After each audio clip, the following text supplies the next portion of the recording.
De telle sorte que, si le Togo venait à adhérer à l'AES, est-ce que les informations stratégiques de l'AES, que l'AES a voulu protéger en dégageant l'armée française, en dégageant la MINUSMA, en dégageant l'armée américaine du Niger, toutes les informations que l'AES a voulu protéger en dégageant l'armée française du Burkina Faso, est-ce que ces informations ne vont pas se retrouver entre les mains des mêmes, précisément parce que le Togo n'a pas opéré la séparation géostratégique, la séparation géotactique, la séparation sécuritaire, la séparation d'intelligence. Voilà le deuxième obstacle pour l'adhésion du Togo en l'état actuel à l'AES. Mieux, il y a un proxy de l'OTAN qui est d'ailleurs littéralement un membre non officiel de l'OTAN et qui est pleinement immergé dans tout le système de défense des grandes dictatures africaines issues de la France-Afrique. C'est Israël. Celui qui est protégé par les services israéliens est protégé par l'OTAN. Est-ce que l'AES a intérêt à intégrer le Togo en sachant très bien que le Togo est encore une plateforme de l'intelligence israélienne? Non. C'est la troisième raison. Enfin, il y a une quatrième raison, qui n'est pas des moindres. Mais le Togo, il n'a pas rompu les accords militaires, à ma connaissance. Les accords de défense et de coopération néocolonialistes et colonialistes n'ont pas été rompus. Deuxième élément non moins important, le Togo est toujours membre de la CEDEAO. Il n'a pas quitté la CEDEAO. Est-ce qu'on peut être à la fois membre de la CEDEAO et de l'AES, alors qu'on sait que la CEDEAO a pour ambition la destruction de l'AES? Alors qu'on sait que c'est à cause de la violence téléguidée par le néocolonialisme français et l'impérialisme occidental de la CEDEAO envers le Mali, le Burkina et le Niger que l'AES a été créé. Est-ce qu'un pays qui est membre de la CEDEAO peut être membre de l'AES en même temps?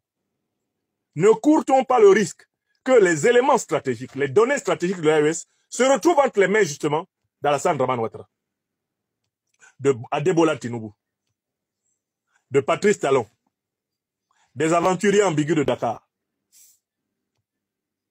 Est-ce qu'on ne court pas le risque, en admettant le Togo dans l'AES, de fragiliser l'AES au profit de la CEDEAO? Oui, ce risque existe.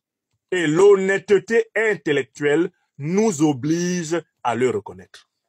Si nous ne le reconnaissons pas, ce serait un manque de responsabilité envers nos populations. Nous sommes obligés donc de répondre à la première question en toute honnêteté intellectuelle. Je pense que l'AES ne peut pas encore intégrer le Togo. Ne peut pas encore intégrer le Togo parce que le Togo n'a pas rompu entièrement avec le néocolonialisme et le colonialisme français. L'AES ne peut pas intégrer le Togo parce que le Togo n'a pas entièrement rompu avec les puissances de l'OTAN dans le terrain militaire et sécuritaire. L'AES ne peut pas encore intégrer le Togo parce que le Togo n'a pas encore rompu avec la CEDEAO et il n'a pas encore mis fin aux accords néocoloniaux que le Mali, le Burkina Faso et le Niger ont dénoncés. Donc pour moi, du point de vue, si on se mettait du point de vue de l'AES, l'intégration du Togo ne serait pas opportune. Elle n'est pas bienvenue. Elle serait précoce, prématurée et elle mettrait en danger la stabilité de la Confédération. Mais il y a un autre aspect de la question. L'autre côté, c'est le Togo a-t-il intérêt à être membre de l'AES? Le Togo a-t-il intérêt à être membre de l'AES? Je vais vous surprendre. Mais oui, le Togo a intérêt à être membre de l'AES. Je vais le démontrer.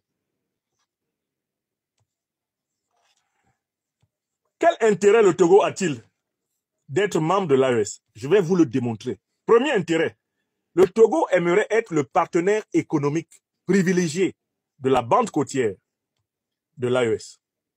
Premier élément, c'est une concurrence entre le Togo et le Ghana, le Togo et la Côte d'Ivoire, le Togo et le Bénin, le Togo et le Nigeria, par rapport aux pays sans littoral que sont le Mali, le Burkina Faso et le Niger.